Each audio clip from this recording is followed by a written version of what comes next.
Who doesn't know The Walking Dead? Well, the anime summary of today is practically the same, except it has nothing to do with it. Well, okay, there is one thing they have in common. Zombies. Pay attention and stay until the end if you don't know this anime, because at first it looks like one thing, but I don't think you can expect what will really happen in this story.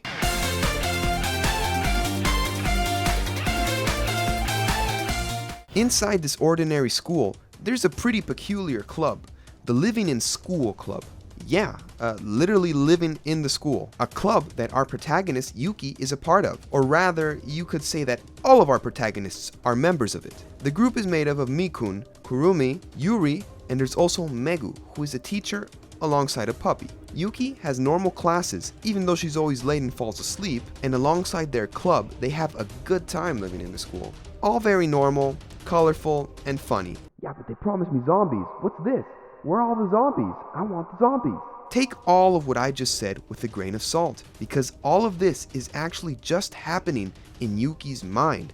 Wow, what a plot twist. Yes, the school is in ruins, and the only ones alive are the girls of the club. All of this because there's a zombie apocalypse. All of the students are dead, and Yuki is extremely traumatized, imagining everything due to her PTSD. Yeah, we went from 0 to 100 in a second. But anyways, let's explain the lore or plot a little bit. Like in any other show about zombies, everything is going normally until the news start warning about a virus that is affecting humans and turning them into zombies. And while the whole city falls into chaos, most of our protagonists were at school, except for Mikun, who was in a shopping mall with a friend. In the middle of the crisis, they realize that everything went to hell, and because everyone is desperate to get out, they get stuck on the stairs and nobody can pass. So she and her friend lock themselves in some kind of warehouse where they have food and water, as well as the puppy I mentioned earlier, as they found it while they ran away after coming across many dead people.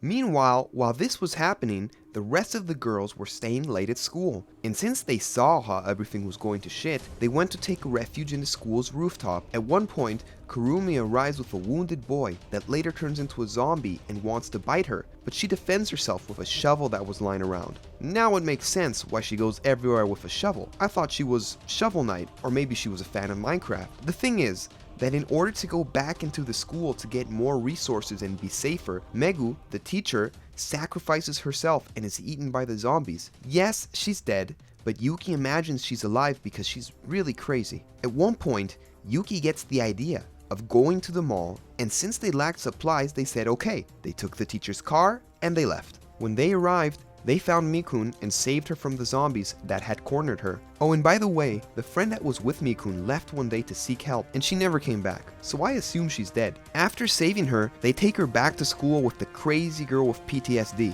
that is, Yuki, and the rest. Well, her and the little dog, which is called Taromaru. At first, Mikun was discussing with Yuri about Yuki's mental state, as they let her imagine that Professor Megu was still alive, because, well, in Yuki's mind, her teacher never died, and Mikun wanted to make her come back to reality in an attempt of healing her trauma and make her move on. But in the end, they decide to let Yuki keep talking with Megu in her mind, and they make amends by playing around the school for a while. And Mikun joins the Living at School Club, although right after that Yuki has a harder time staying in her imaginary world, as if reality was hitting her harder now. I don't know. The thing is that Yuki also gets the idea of crossing one of the barricades in the school to go look for more food and other things. Well, yeah, actually, Yuki doesn't come up with anything, but rather her insanity makes her talk to her dead teacher, who suggests ideas that sometimes end up being useful. And they go to the cafeteria or the school store, grab some food, and go to the library, where there's a zombie that's about to attack Yuki. And Megu helps her calm down so that the zombie doesn't hear her. And with that, we can see that rather than just being part of Yuki's imagination, the teacher is some kind of ghost or specter who takes care of her or something like that. I'm not quite sure, I didn't really understand it well. But anyways, because Yuki was in trouble, the others call the zombie and kill it with a shovel. And so they calm down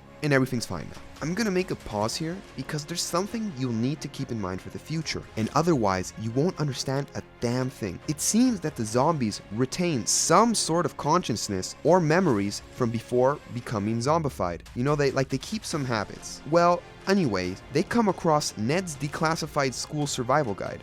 I mean, a zombie survival manual, and it has a lot of useful information. Since the school was already prepared for a catastrophe like this, it stores a lot of food, solar panels, drinking water, as well as a basement with medicine and all those kinds of things, in addition to the school's blueprint and a map. Later they go there, have some fun, clean the water tank and use it as a pool. Nothing relevant. One night, the puppy hears something coming from the basement and goes over there. But because he doesn't return the next day, everyone gets worried and the shovel girl goes to the basement and dies. Just kidding, but it would be a bit nice to have just a little bit of tragedy. She finds the dog, which is now a zombie, and to not kill it, she locks it up in a room. And since she's there, she keeps walking through the basement to look for medicine. Well, let's see if she at least gets some ibuprofen, paracetamol or something. And she comes across none other than Megu, her teacher, which makes Kurumi freeze in place, unable to react, causing her to get bitten by her. Then she escapes and goes back to the girls, but she's done for. She got bitten and infected. At the same time, the zombies manage to enter the school by breaking the windows and tearing down the barricades, making Yuki cross paths with a zombie. And yes, Yuki dies. I lied again, but someone has to make things a bit more exciting. Yuki comes across a zombie,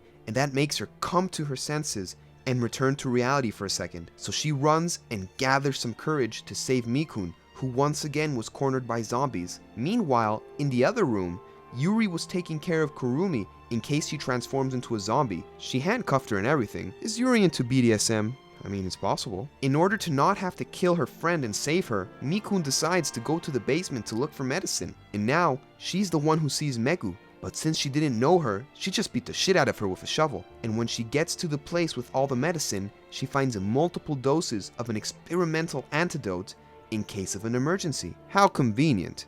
But all hell breaks loose when for the third time, Mikun is cornered by the zombies and tries to get to safety in a room. The room where Kurumi locked Taromaru up, the zombie puppy, remember? But Taromaru didn't attack her, and you might be wondering why. It turns out that when Mikun and her friend were locked up in the mall with Taromaru and her friend left, she started mistreating Taromaru because she was angry or frustrated at losing her friend, and that's why it never got along with her, always avoiding and ignoring her. And as I told you before, the zombies retain some of their memories. For example, Megu was writing down the names of the girls despite being a zombie. So instead of attacking her, Taromaru ignores her. Once again, inside Yuki's imagination, Megu asks her to go to the school speaker to announce the end of class and tell everyone to go home. Yuki goes to do so, but since it's full of zombies, she's inevitably surrounded and killed. Okay, sorry, I promise I'm not going to do the same bit again. That was the last time. The zombies corner her, and zombie Taromaru arrives to save her. So Yuki takes advantage of that and enters the room with the speaker. And since the zombies retain their habits, they simply leave the school when they hear that classes are over. And the girls are saved. And now that there are no zombies, Mikun returns and they give the antidote to Kurumi and the puppy. And everyone is cured and they live happily ever after. Well, not really, but I really wish it was like that. Kurumi certainly did recover and was saved. But ladies and gentlemen, let's all stand up and press F because Taromaru did not resist. That's right, sadly, the puppy dies. The girls go up to the rooftop where Yuri's crops are and they use that place to bury Taromaru. And because there are no zombies nearby anymore, they grab a car and drive to a shelter that was marked on the map in the manual they found. And that's how this anime ends. In conclusion, honestly, it's pretty good. It's short and interesting. It's only 12 episodes, so definitely go watch it. Personally, I don't like when animals get hurt in shows, even if it's just cartoons, and Taromaru's death really hit me hard. Other than that, the whole thing about Yuki's mental problems is a great concept in my opinion, and useful for both providing solutions to problems and giving us some comedy relief. It's also kind of funny to imagine how Yuki would look sitting in a ruined classroom, talking to nobody, while there are a bunch of zombies on the other side of the window. And the whole thing about Professor Megu is pretty sad at times. It makes you feel sorry for poor Yuki and all her traumas. But anyways, I don't know if there's a second season, nor do I think there should be, though I think the manga continues the story. If anyone knows, please leave it in the comment section. In any case, if they make a second season, we will obviously make the corresponding summary. So remember to subscribe and hit the bell, just like everyone else, so you can also stay tuned whenever we upload a new summary. And with that, I say goodbye. See you next time.